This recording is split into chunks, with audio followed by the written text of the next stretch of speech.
Mas a mensagem essencial é que a China foi a força dominante na economia global durante a maior parte dos últimos 2000 anos, e que os últimos 200 anos foram uma aberração em relação a essa tendência.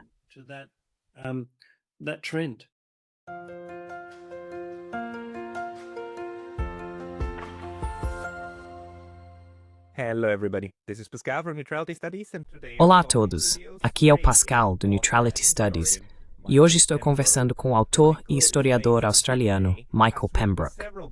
Michael mora em Sydney e já escreveu vários livros e para diversos veículos, incluindo a Time Magazine, Al Jazeera e o South China Morning Post.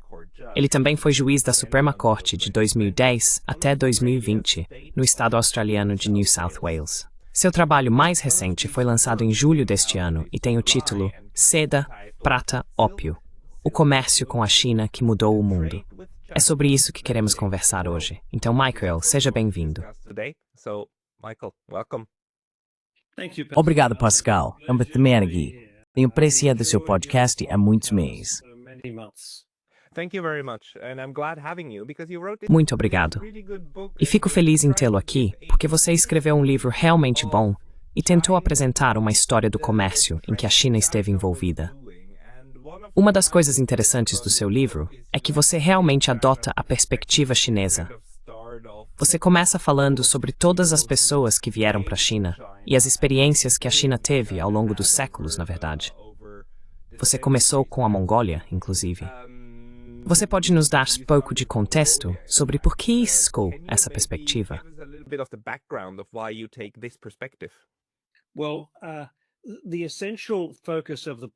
Bem, o foco essencial do livro é o comércio da China com o Ocidente. Então, embora eu mencione os mongóis, é claro, o comércio começou quando a Rota da Seda levava seda e outros produtos exóticos até o Império Romano.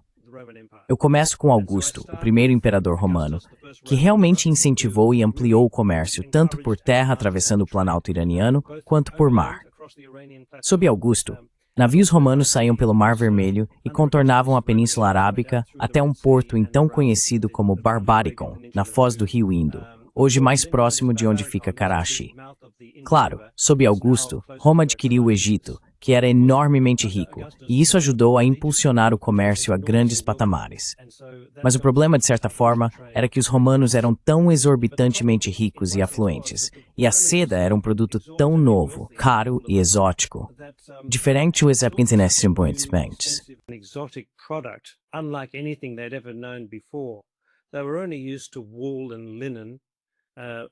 Eles estavam acostumados apenas com lã e linho, e claro, peles e couros de animais. Então, a cor e a sensualidade da seda deixaram as mulheres romanas, e alguns homens, absolutamente loucos para adquiri-la a um custo altíssimo. Eles pagavam quantias enormes. Também queriam tudo mais que pudessem conseguir da China, porque era tão exótico e incomum.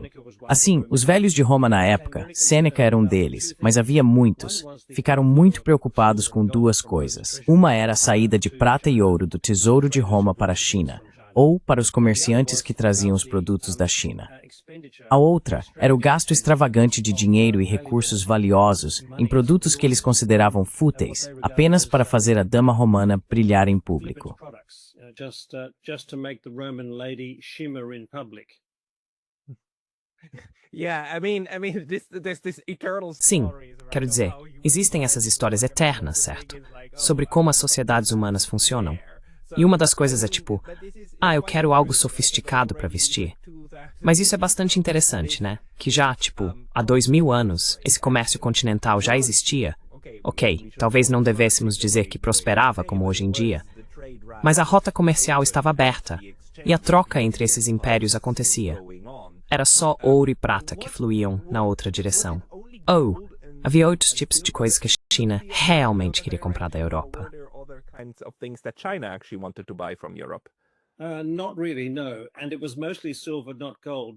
Na verdade, não. E era principalmente prata, não ouro, porque os chineses preferiam prata. Era mais negociável, o ouro era mais valioso. E essa foi a história ao longo da década seguinte.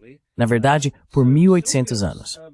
Assim, a China acabou ficando conhecida como o cemitério da prata do Ocidente. Quando o comércio estava em seu auge, no século XVIII, Isaac Newton, Sir Isaac Newton, que entre muitas funções era o guardião da Casa da Moeda Real em Londres, reclamou que o comércio com a China era tão grande que drenava toda a prata da Europa.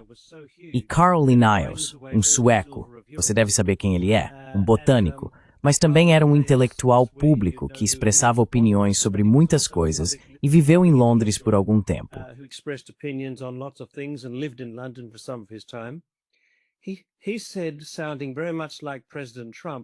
Ele disse, soando muito como o presidente Trump, que não há nada mais importante do que fechar aquele portão para a China, por onde toda a prata da Europa passa.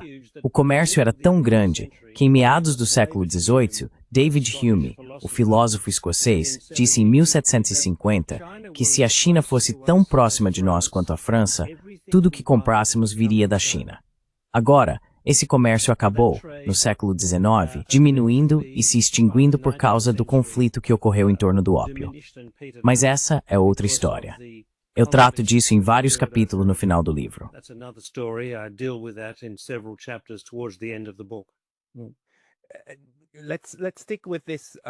Vamos ficar nesse tema do comércio por um momento, mas também com uma pergunta que tenho em mente há um tempo, porque seu livro faz uma colocação muito interessante. Veja, o comércio com a China para os europeus é basicamente tão antigo quanto Roma. Mas no discurso público, existe toda essa ideia de que Marco Polo viajou pelo mundo para descobrir a China.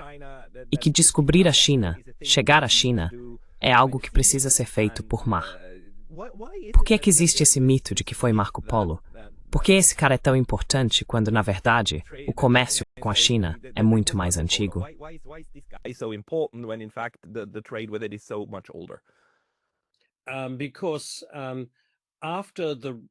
Porque depois do comércio romano, e aliás não era um comércio de mão dupla, como eu disse, os romanos não tinham muito do que os chineses queriam. Então os chineses levavam seus camelos para o oeste da China, atravessando as montanhas Pamir, o Tian Shan e o Hindu Kush. Depois cruzavam o Planalto iraniano. Às vezes desciam para o sul, pelo Vale do Indo até a foz do rio Indo. Mas em cada ponto do caminho, o comércio mudava de mãos. As mercadorias mudavam de mãos. Havia uma cultura chamada Sogdiana no extremo leste da Ásia Central, ao pé das montanhas Pamir, e eles eram os melhores comerciantes. Frankopan diz que eles eram muito habilidosos com dinheiro e administravam o comércio de camelos que vinha das montanhas da China, atravessando a Ásia Central, o Planalto iraniano e, eventualmente, até o rio Eufrates, que era a fronteira oriental do Império Romano.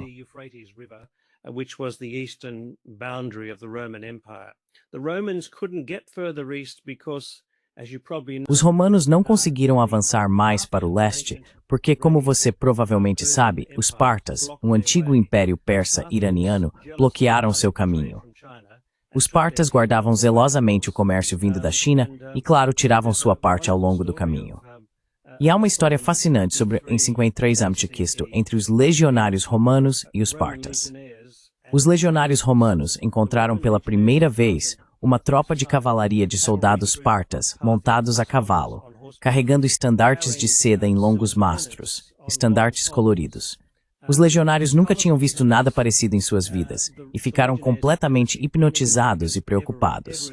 Os partas então cercaram os legionários romanos, que se agruparam com seus escudos acima de si, travados juntos em sua formação de testudo.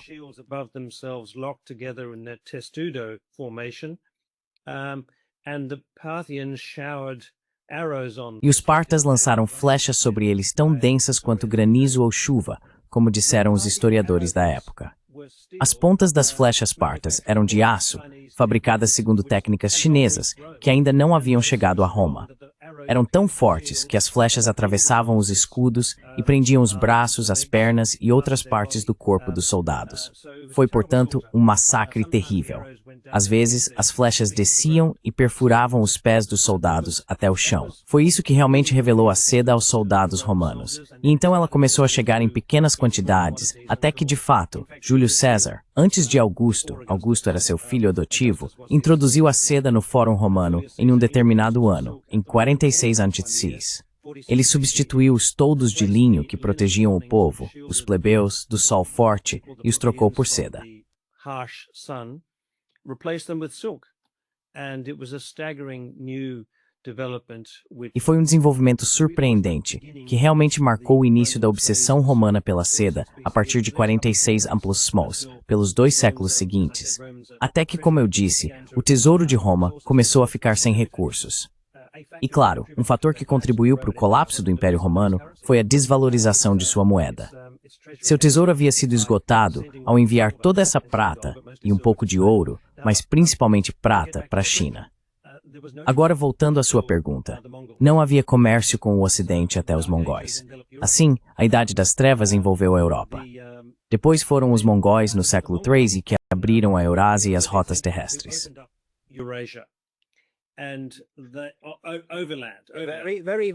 De forma muito beligerante, sim.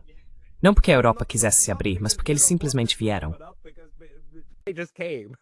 Yes, Golden Horde. that's true. Sim, Horda Dourada. Isso é verdade. Eles abriram a rota terrestre da Europa Central até a China e diziam que eles também eram bons no comércio. Tornaram as rotas tão seguras que no século XIII era possível viajar da Europa até a China pela primeira vez, de fato. Quero dizer, não estou contando Roma como a mesma coisa. E mesmo a partir de Roma, você era bloqueado pelos partas. Mas era possível viajar da Europa até a China com bastante segurança. Um historiador persa disse que uma virgem com uma tigela de ouro poderia viajar ilesa da Europa até a China. Era tudo muito bem organizado, com boas estradas e estações de troca de cavalos. E não só mercadores e viajantes iam até a China, mas também missionários e representantes do Papa. So did missionaries and representatives of the Pope.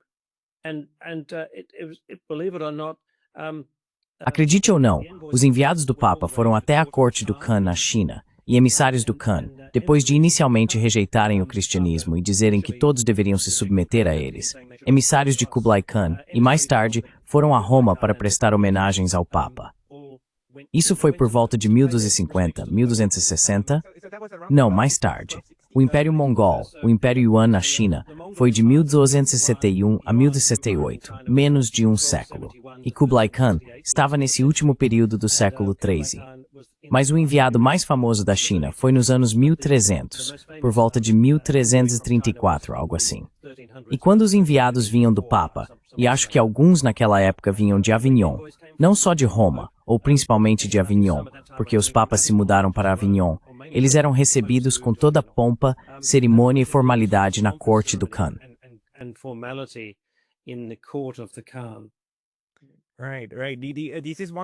Certo, certo. Esta é uma parte da história europeia que muitas vezes esquecemos. A importância dos mongóis. E o reinado deles não foi tão longo, mas eles vieram de muito longe. Tomaram Kiev. Tomaram tanto o norte quanto o sul. Sim. E derrotaram todos pelo caminho. E ao fazer isso, na verdade, abriram as rotas, certo? E desde que você não os desafiasse, podia ir e vir livremente.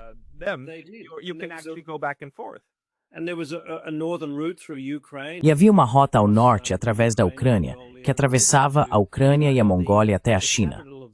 A capital do Grande Kanato, o Kanato chinês, ficava inicialmente no que hoje chamaríamos de Mongólia Interior. Mais tarde, ela foi transferida na dinastia Ming para Pequim por um dos imperadores Ming. Certo, certo.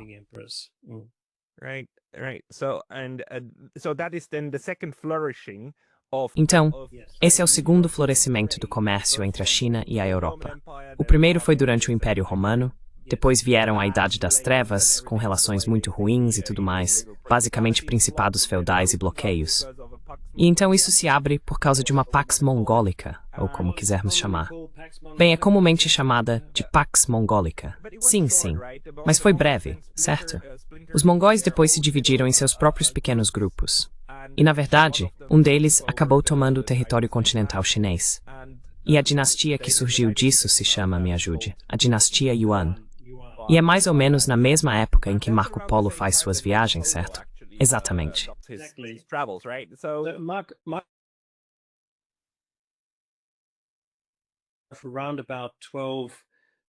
Por volta das décadas de 1270, 1280 e início de 1090, ele foi hóspede na corte de Kublai Khan. E, aliás, seu pai e seu tio também estiveram lá. Seu pai Nicoló e seu tio Mafel. Os três foram juntos. Os outros dois costumam ser esquecidos, mas Marco Polo foi quem causou a maior impressão. Marco Polo made the biggest impression. Right. And A partir de então, o comércio com a China permaneceu estável ou voltou a passar por muitos altos e baixos? go through a lot of ups and downs again. No, so after the Mongols, so that the Não. Após os mongóis, a dinastia Ming assumiu o poder do Império Mongol em 1368. E os Ming passaram por duas fases.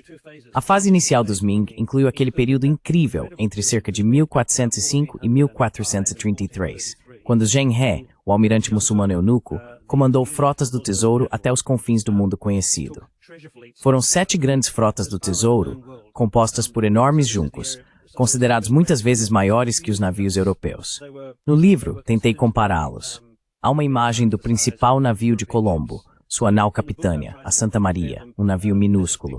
E o junco de tamanho médio de uma frota do tesouro era muitas vezes maior. Existem muitos relatos históricos sobre o tamanho gigantesco desses navios, pois foram observados na Índia durante a passagem e em outros portos ao longo da rota. Eles chegaram até a África Oriental. Certamente navegaram pelo Golfo Pérsico e pelo Mar Vermelho. And they went to all over East Asia. Of course, this is the great area of controversy that is the subject Claro, of essa é a grande área de controvérsia que é tema de um livro do submarinista inglês, bem conhecido por muitas pessoas. O nome dele é Gavin Menzies. Ele já faleceu. Ele escreveu um livro chamado 1421, o ano em que a China descobriu a América. E a teoria dele é que navios chineses chegaram até as Américas durante aquele período de exploração. Na verdade, não era tanto exploração. Era algo parecido com a iniciativa Cinturão e Rota. Os chineses estavam saindo para impressionar o mundo conhecido com sua força e poder econômico. Eles não estavam travando guerras. Houve uma ou outra altercação, mas eles não estavam lá para fazer guerras. Eles não promoviam mudanças de regime. Eles não enviavam exércitos pelo mundo, como alguns países fizeram no século XX ou XXI. countries in the 20th century or the 21st century, they went out on a sort of quasi Eles partiram em uma missão quase econômica e diplomática e foram extremamente bem-sucedidos. Mas por razões que têm intrigado os historiadores, embora provavelmente saibamos o motivo, após 7 grandes viagens em meados da década de 1430, o imperador foi persuadido por oficiais da corte, mandarins e letrados a interromper os gastos com essas expedições massivas. Elas eram obviamente muito caras, e a marinha chinesa entrou em colapso. O imperador não permitiu gastos com coisas frívolas, como ir a países estrangeiros. E embora, em certa medida, os comerciantes privados tenham continuado seu comércio, a Marinha Imperial Chinesa entrou em colapso. Restou muito pouco dela. Passou de muitas centenas de navios para quase nada ao final do século. many hundreds of ships to almost nothing by the end of the century. And China, from that point, turned inward. E a China, a partir desse ponto, voltou-se para dentro. No entanto, ainda era rica graças ao comércio, e os anos 1500, 1600 e 1700 foram tão prósperos por causa do comércio, especialmente com o Golfo Pérsico, os Estados Árabes, o leste asiático e o sul asiático, que havia tanto dinheiro entrando no país, tanto prata, que os imperadores mal precisavam governar. Eles podiam deixar isso a cargo de seus funcionários. Podiam simplesmente se acomodar no santuário interno da cidade proibida e se entregar aos prazeres. Assim, houve vários imperadores de longos mandatos nesse período, e foi mais ou menos isso que aconteceu, exceto pelo fato de que a própria dinastia Ming colapsou em 1644. A Ming foi então substituída pela dinastia Qing, os Manchus, estrangeiros na prática, vindos do norte. E no momento da transição de Ming para Qing, estaria por causa da guerra civil, conflitos e desastres naturais terríveis. And some terrible natural disasters. Climate change is blamed by some on what happened. Alguns culpam as mudanças climáticas pelo que aconteceu. Os Qing levaram cerca de 50 anos para se recuperar. Assim, de 1700 até 1800, pelos próximos 100 anos ou mais, o comércio com o Ocidente cresceu enormemente porque as companhias das Índias Orientais começaram a chegar. Os portugueses foram os primeiros a chegar, depois os holandeses e eventualmente os ingleses, suecos e até os franceses, e mais tarde os americanos. Esse comércio no final dos anos 1600, e especialmente ao longo dos anos 1700, foi tão grande porque os europeus foram expostos pela primeira vez à porcelana, da qual não tinham conhecimento. Eles estavam acostumados ao estanho, madeira e prata, claro, mas nunca tinham visto porcelana e não conseguiam imaginar como produzi-la. But they'd never seen porcelain and couldn't fathom how to make it. They were introduced for the first time to tea. Eles foram apresentados ao chá pela primeira vez, e o chá se tornou uma necessidade indispensável e muito na moda. Na verdade, o chá se tornou a bebida mais popular na Inglaterra depois da água, partindo do zero, porque quando Shakespeare estava vivo, digamos em 1600, ninguém sabia o que era chá. Ninguém sabia o que era uma infusão quente. Shakespeare conhecia hidromel, clarete, madeira, cerveja, claro, mas ninguém sabia o que era chá. Em 100 anos, tornou-se uma indústria em expansão. E o chá trouxe milhões, realmente, literalmente milhões de libras para o tesouro inglês. De fato, no início do século XIX, o comércio do chá financiava efetivamente a Marinha Real, porque o governo arrecadava dinheiro com taxas e impostos. E claro, a Companhia das Índias Orientais já era praticamente controlada pelo governo nessa época.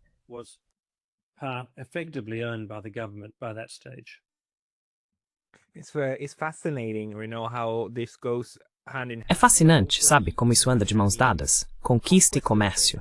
O problema com os europeus é que, geralmente, onde quer que eles comerciem, eles começam a conquistar. E fizeram isso imediatamente, certo? Então talvez também precisemos falar rapidamente sobre essas companhias, a Companhia das Índias Orientais e outras, porque elas não são empresas como pensamos hoje em dia. Elas são basicamente dependências reais, certo? Com plenos poderes para executar a lei onde quer que operem.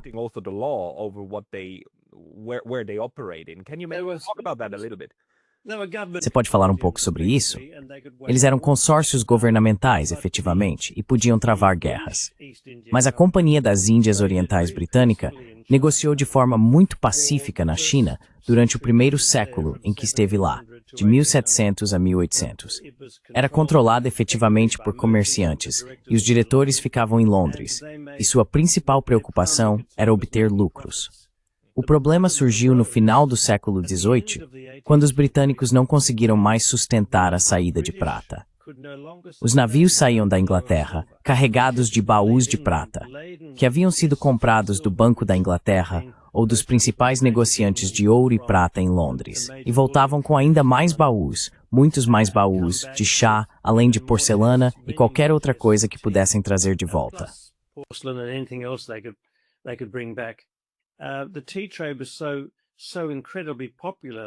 O comércio de chá era tão incrivelmente popular que mesmo quando navios de condenados iam para a colônia de Nova Gales do Sul, em seus primeiros dias, eles eram reconfigurados após descarregar os prisioneiros, adaptados para o comércio de chá, e subiam até Cantão, hoje Guangzhou, para pegar carregamentos de chá e levá-los de volta para a Inglaterra.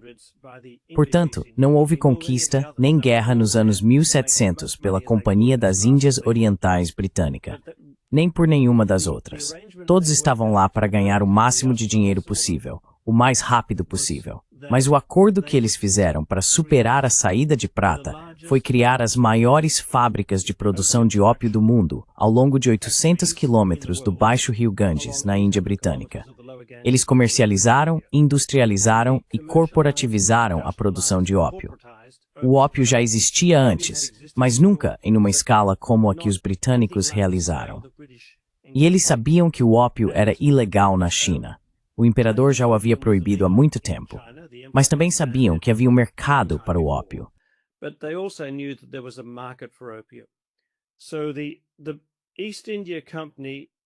Assim, a Companhia das Índias Orientais organizou, por meio de suas instalações de produção na Índia, a venda do ópio em leilão em Calcutá, que na época era a capital da Índia Britânica.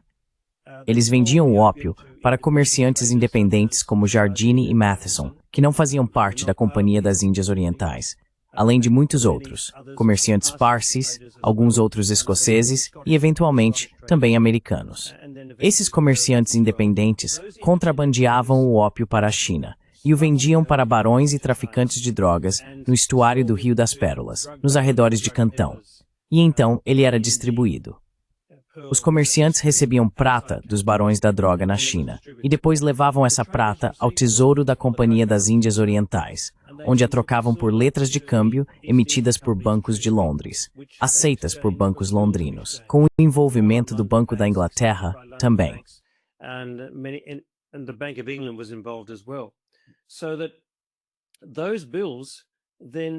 Então, esses títulos sustentaram o comércio global porque eram descontados e negociados em todo o mundo para todos os tipos de transações, incluindo a compra de algodão na América e qualquer outra coisa que você possa imaginar.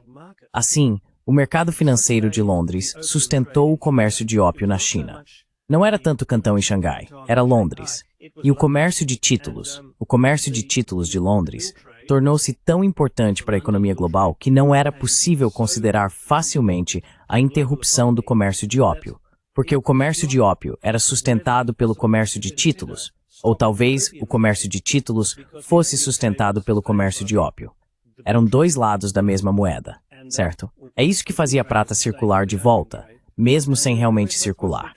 Então, basicamente, é também o início do papel moeda, porque você só precisava transportá-lo, você tinha os títulos. Sim.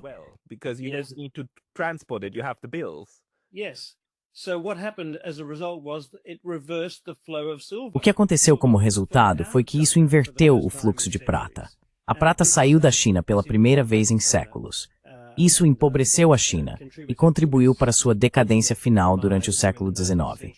Quero dizer, nem precisa dizer, acho que é bem conhecido, que os britânicos iniciaram a Primeira Guerra do Ópio e continuaram na Segunda Guerra do Ópio, com o único propósito de preservar e expandir seu comércio de ópio.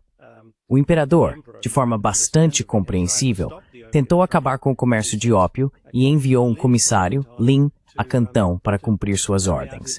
Mas quando ele trancou os comerciantes europeus nas 13 fábricas em Cantão, causou uma grande confusão, o que levou à guerra.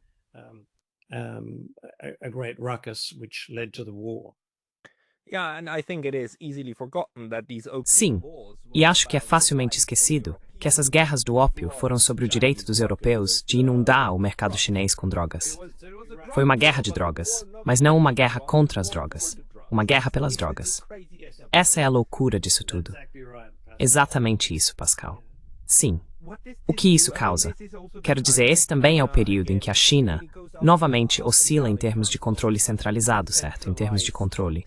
E esse foi o momento em que o controle diminuiu. E os europeus fizeram questão de garantir que a China primeiro não estivesse sob o controle direto de ninguém, como a Índia, certo? Você tem uma política de China aberta, uma política de portas abertas dos europeus, dizendo que todos podem participar daquele mercado. Mas, por outro lado, os chineses não têm permissão para controlar seu próprio mercado. Ponto final. Você pode comentar um pouco sobre isso?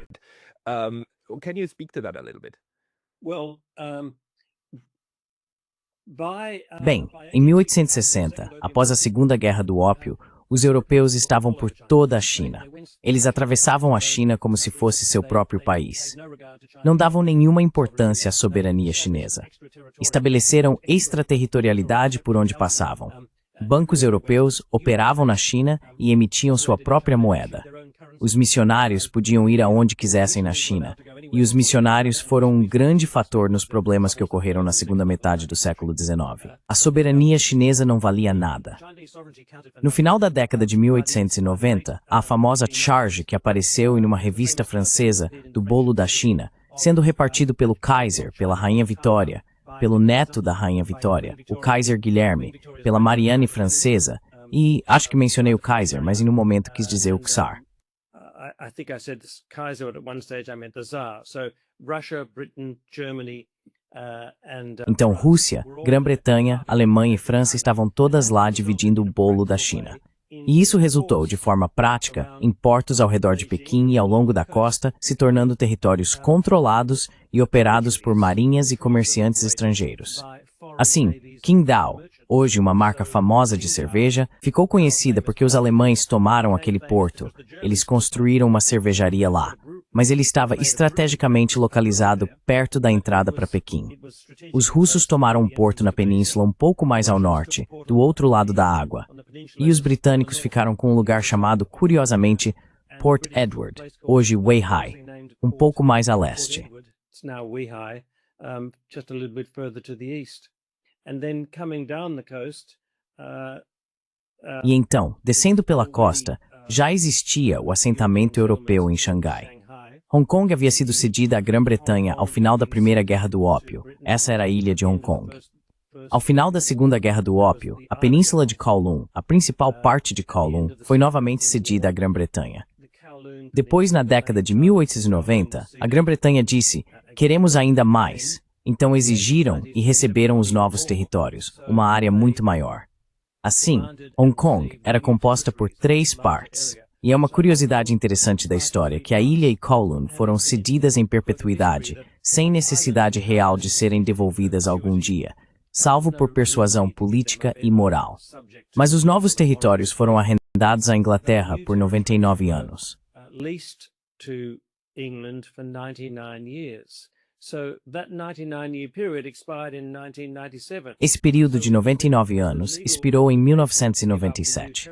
Portanto, foi a obrigação legal de devolver os novos territórios que levou à devolução da ilha de Hong Kong e de Kowloon ao mesmo tempo. Acreditava-se, creio eu, que Hong Kong não poderia funcionar sem o aeroporto e outros elementos de infraestrutura que estavam nos novos territórios. Mas também havia uma grande pressão moral e política. Curiosamente, os franceses também exigiram e receberam um porto no sul da China, que também foi concedido à França em um arrendamento de 99 anos, também expirando em 1997. Mas Charles de Gaulle, ao final da guerra, devolveu-o nobremente à China em 1945. Então os ingleses mantiveram o controle, mas os franceses abriram mão de seu território naquela época. Sim, mas eles abriram mão para poderem focar mais em Indochina. Yeah, but they gave it up in order to have more time to focus on Indochina. Because they pick their fights. It's like Eles escolheram suas batalhas. Mas sim, vamos continuar com os britânicos, porque esse período do colonialismo é super importante. E o colonialismo não pode ser entendido sem realmente compreender o comércio. Porque também, pela minha pesquisa, uma das coisas que posso afirmar com certeza é que os suíços sempre quiseram uma fatia do bolo. Mas o requisito fundamental era que, onde quer que fossem fazer comércio de segunda mão, sabe, eu chamo isso de colonialismo carona, onde eles simplesmente embarcam nos navios dos outros e fazem o comércio que os grandes não querem fazer. A questão central era a jurisdição consular, que eles não estariam sob a jurisdição do Estado receptor, da China, mas que todas as disputas com os locais poderiam ser resolvidas nos tribunais da principal potência colonial. E essa foi uma estrutura que foi estabelecida em toda essa rede comercial dos europeus. Well, that was the essence of extraterritoriality that I mentioned before. Bem, essa era a essência da extraterritorialidade que mencionei antes, não apenas no setor bancário, mas também no sistema jurídico. Assim, os sistemas jurídicos e financeiros chineses foram completamente minados pelos europeus na segunda metade do século XIX. Eles tinham seus próprios tribunais, como você disse. Alguns, como os ingleses, construíram enormes tribunais com grandes edifícios em Xangai, mas outros conduziam seus processos legais por meio do cônsul local. E todos tinham estruturas de apelação, que em nenhum caso permitiam recursos dentro da China. Era preciso sair da China, no caso dos portugueses, ir até Goa para recorrer. E claro, a lei aplicável era do Estado europeu, não a lei chinesa. Assim, um comerciante chinês que tivesse uma disputa comercial com um comerciante europeu não tinha muita chance, pois estava sujeito a um sistema jurídico europeu e a leis europeias com as quais, sem dúvida, não estava familiarizado.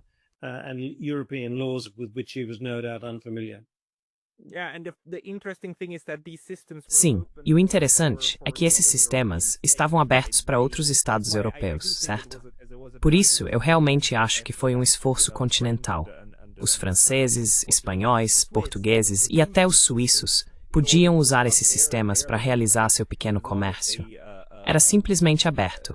Era basicamente esse tipo de sistema europeu ampliado, implantado nesses centros comerciais, que também eram desenvolvidos de forma muito estratégica, por isso às vezes mudavam. Quero dizer, se você voltar para a década de 1860, Manila era um porto comercial muito mais importante do que Singapura.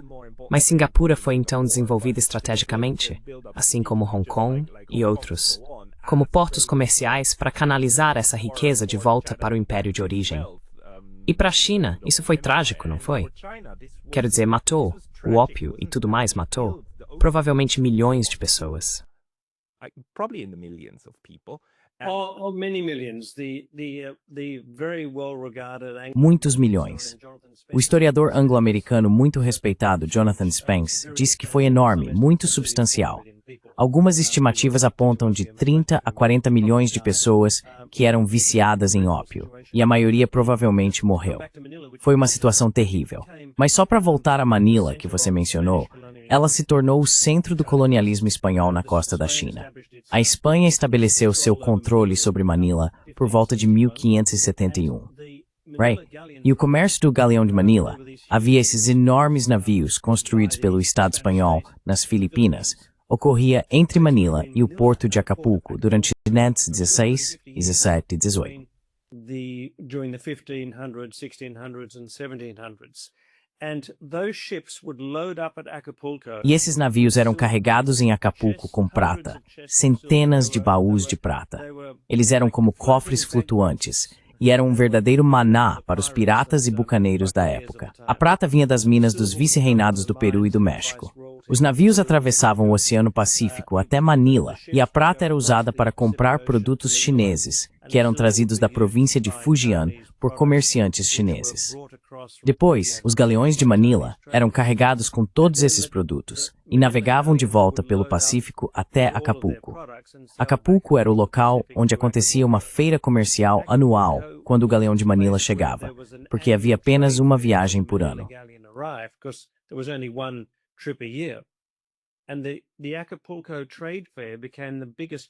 E a feira comercial de Acapulco se tornou a maior feira do mundo. Depois que a feira vendia tudo o que podia, os produtos seguiam pela estrada até a Cidade do México. Da Cidade do México, as mercadorias eram transportadas para Porto Belo e depois para Cádiz e por toda a Europa. A Cidade do México se tornou o centro do mundo entre a China e o Ocidente. O dólar de prata mexicano, ou peso de prata espanhol, provavelmente se tornou a primeira moeda de reserva mundial. Seu uso e disseminação foram tão grandes que não tinha concorrência. Isso só começou a mudar no final do século XIX.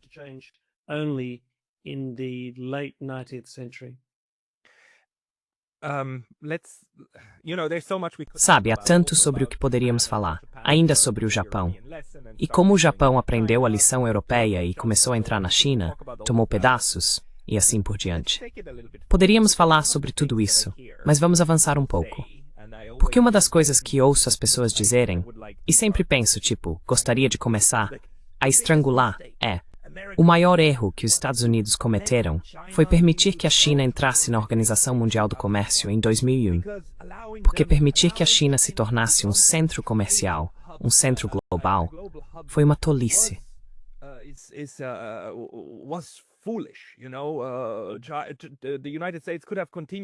Os Estados Unidos poderiam ter continuado a excluir a China, e ela ainda seria um pequeno país subdesenvolvido e insignificante. Ok, você está entendendo errado. Você está entendendo errado o papel da China no comércio global nos últimos 2000 anos. Você pode nos contar um pouco sobre esse período intermediário entre a Guerra Civil Chinesa, vamos dizer que terminou em 1949, embora haja um bom argumento de que ainda está em andamento. Mas vamos considerar 1949 como o ponto em que os grandes combates cessaram e os comunistas assumiram o poder, até 2001. O que aconteceu nesse período da Guerra Fria?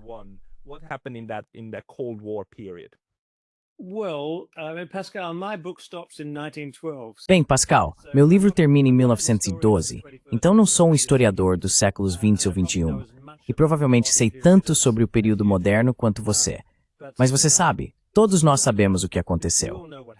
Deng Xiaoping decidiu, após o período Mao, que foi cheio de erros. Quero dizer, tem uma visão mais ampla sobre a Revolução Comunista. Eles tinham boas intenções, mas cometeram erros terríveis e causaram muito sofrimento. Mas foram necessários 30 anos desses erros para o país se reerguer. E depois de 30 anos, você teve alguns primeiros ministros como Deng Xiaoping, que estabilizaram o país, começaram a estabilizar a economia e voltaram a incentivar o comércio com o Ocidente. Mao havia, de fato, fechado a China. Mas há uma arrogância incrível entre aqueles que dizem que queríamos que a China se tornasse como nós, mas não se tornou. Ela seguiu seu próprio caminho. Nós a permitimos entrar na Organização Mundial do Comércio.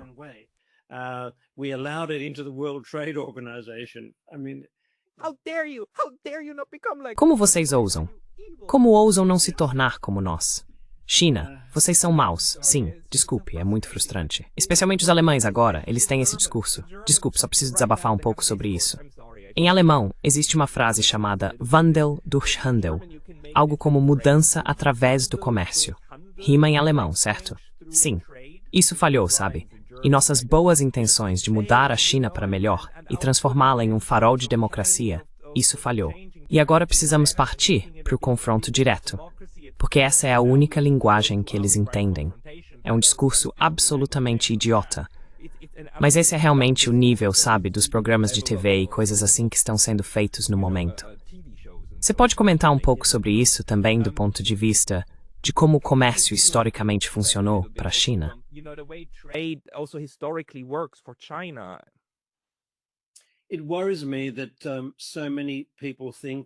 Me preocupa que tantas pessoas achem que a China deveria mudar, que deveria se conformar aos valores e ideais ocidentais. Isso me parece ir contra o próprio princípio sobre o qual a Carta das Nações Unidas foi redigida. Existem 193 países nas Nações Unidas, e o princípio da Carta da ONU, que a China foi o primeiro país a assinar, aliás, mas cuja elaboração contou com uma participação fundamental dos americanos, é que nesses países deve peinar a soberania de todos os outros.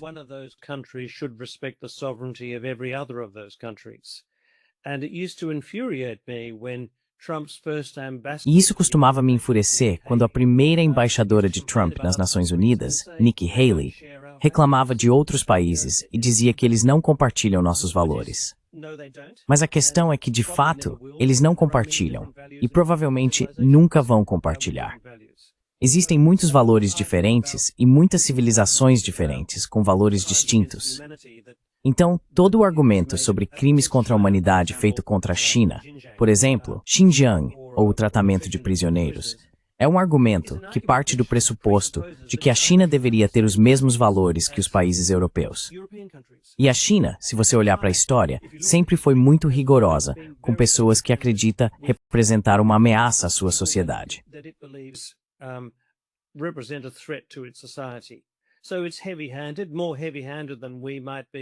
Então, é autoritário, mais autoritário do que talvez seríamos.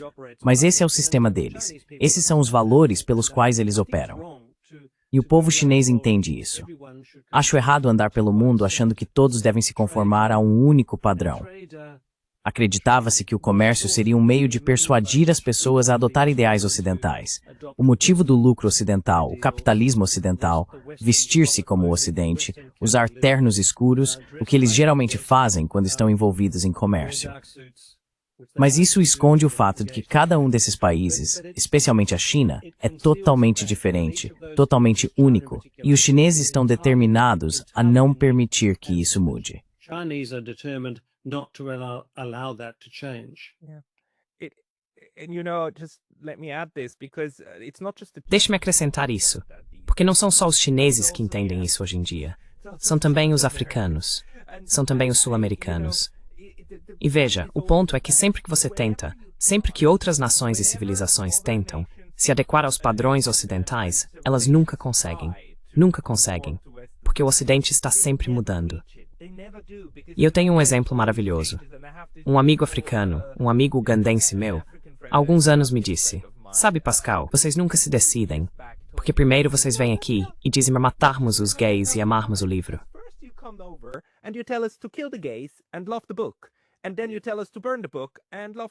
E então vocês nos dizem para queimar o livro e amar os gays.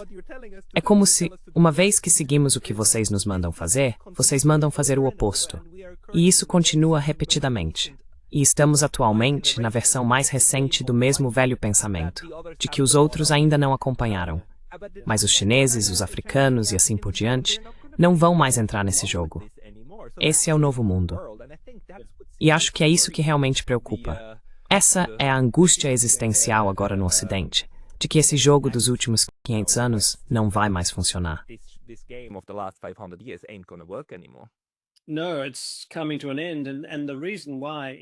Não, isso está chegando ao fim.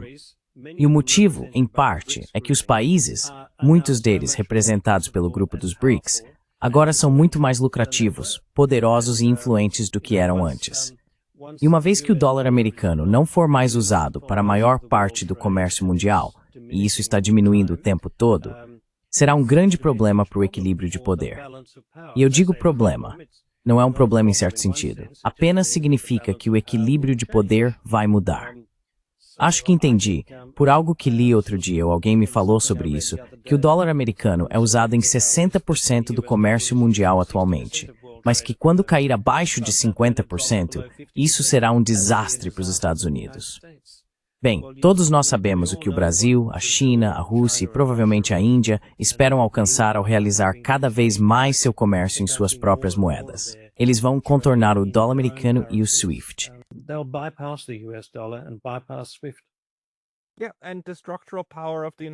Sim, e o poder estrutural dos Estados Unidos vai diminuir. E sim, no momento, os Estados Unidos ainda podem ameaçar outros países com tarifas, mas isso não vai funcionar por muito mais tempo. Mas também, a expectativa de que o dólar americano vai colapsar. Não acho que tenhamos um exemplo na história mundial em que uma moeda de reserva tenha sido substituída da noite para o dia. Mesmo a Libra ainda é uma moeda importante hoje em dia. Nesse contexto, as mudanças tendem a acontecer gradualmente, mas a influência política de estados individuais vai diminuir. O que você vê, porém, em termos de comércio atualmente? Quero dizer, o comércio chinês hoje está novamente num nível recorde. Historicamente, ele tem oscilado, mas provavelmente a China tentaria se integrar ainda mais, não só com o Ocidente, mas também com os parceiros do BRICS. O que você está observando nesse desenvolvimento?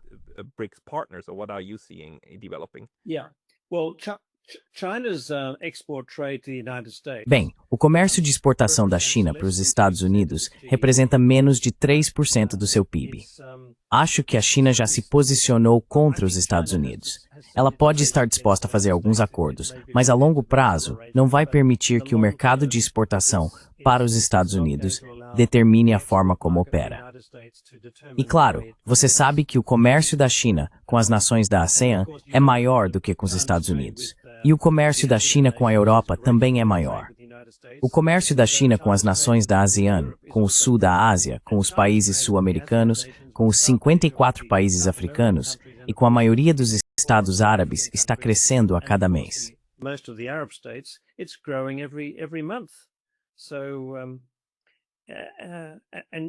E você pode acrescentar ao debate o fato de que no mês passado o PIB da China aumentou 5,2%, enquanto o da Alemanha, se não me engano, está estagnado. O dos Estados Unidos está abaixo de 2%. O do Reino Unido, acho que está abaixo de 1%. E a maioria das nações asiáticas prósperas também está crescendo. Portanto, o movimento do comércio e do poder está claramente se deslocando para a China e as nações asiáticas, provavelmente para os países do BRICS em geral. Por outro lado, não dá para negar que o poder militar ainda parece predominar nos Estados Unidos. Mas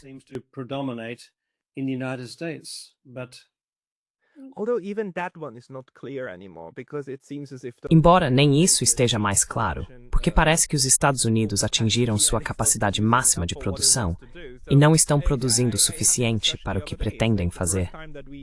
Tive essa discussão outro dia. É como se fosse a primeira vez que até os neoconservadores estão aprendendo que os Estados Unidos não podem simplesmente criar projéteis do nada. Até eles perceberam que, precisamos desses minerais raros da China. Caso contrário, nem conseguimos fabricar nossas armas sofisticadas. Então, isso é um problema. Mas, de certa forma, fico muito feliz pelo seu livro, porque ele reúne esses 2000 anos de poder industrial e comercial que a China possui, os altos e baixos pelos quais passou, e coloca o que está acontecendo atualmente em um contexto muito, muito amplo. Para quem quiser adquirir, onde pode encontrar? E existe algum lugar onde você publica regularmente agora, além do... And is there a place where you regularly also publish now, outside of the book? Like, do you have Not yet, but I will start. Ainda não, mas vou começar a fazer isso em breve. Mas está disponível online por meio de todas as fontes habituais, Amazon e afins, para quem quiser usar esse meio. Disseram-me que está em todas as boas livrarias de Singapura e Kuala Lumpur, e talvez eu vá até lá para promover o livro. Acho que ainda não foi lançado nos Estados Unidos ou no norte da Europa. Acredito que isso deve acontecer no próximo mês. Então ele está disponível há apenas algumas semanas. Mas a mensagem essencial é que a China foi a força dominante na economia global durante a maior parte dos últimos 2000 anos, e que os últimos 200 anos foram uma exceção a essa tendência.